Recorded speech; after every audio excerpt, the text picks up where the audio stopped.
La Minute Rhumato, c'est avant tout une conviction.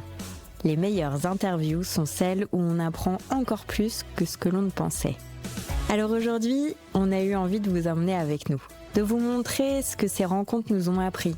Sur la rhumatologie, bien sûr, mais aussi sur la science, sur l'humain, sur ce qui pousse des gens extraordinaires à consacrer leur vie à comprendre, à soigner, à transmettre. Certains épisodes se font dans le calme d'un studio, d'autres au cœur de l'action.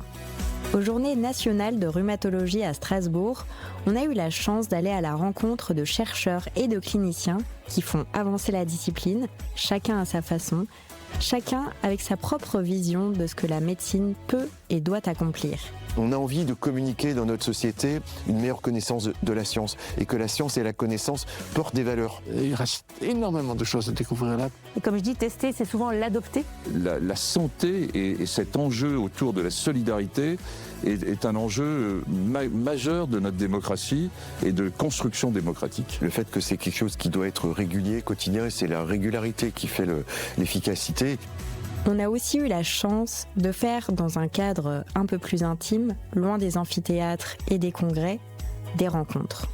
Claudie Aigneret, rhumatologue, astronaute. La médecine peut être un point de départ vers des horizons qu'on n'imagine pas encore. Il y a d'abord la petite graine, le rêve d'enfant.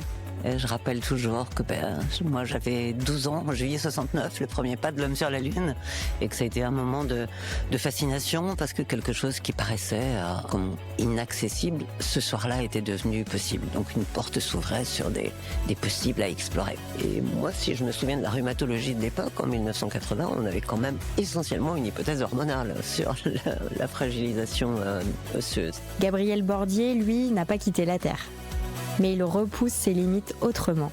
Alors moi je pratique la marche athlétique, donc c'est une discipline de l'athlétisme que je pratique depuis que j'ai 10 ans. Alors là aujourd'hui j'ai 28 ans, ça fait quelques années que j'en fais.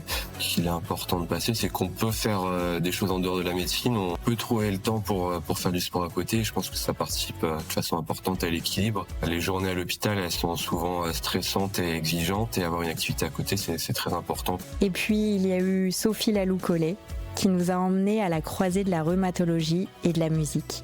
Je pense qu'on peut donc considérer que le musicien, du point de vue de la mise en jeu du système articulaire et musculo-tendineux, du point de vue de sa technicité et de la répétition de mouvements complexes, est un sportif de haut niveau.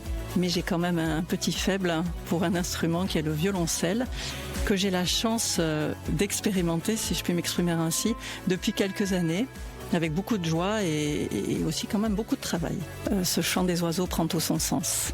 Ce qui nous reste de tous ces épisodes, c'est ça, la transmission. Ces chercheurs, ces cliniciens, ces médecins au parcours hors norme, ils ont tous en commun cette envie de partager ce qu'ils savent, ce qu'ils ont vécu, ce qu'ils ont compris. Et après, l'opportunité, c'était de prendre ça à mon compte et d'utiliser peut-être ce que j'avais appris des autres. Et nous, à chaque interview, on a appris quelque chose qu'on n'avait pas prévu d'apprendre.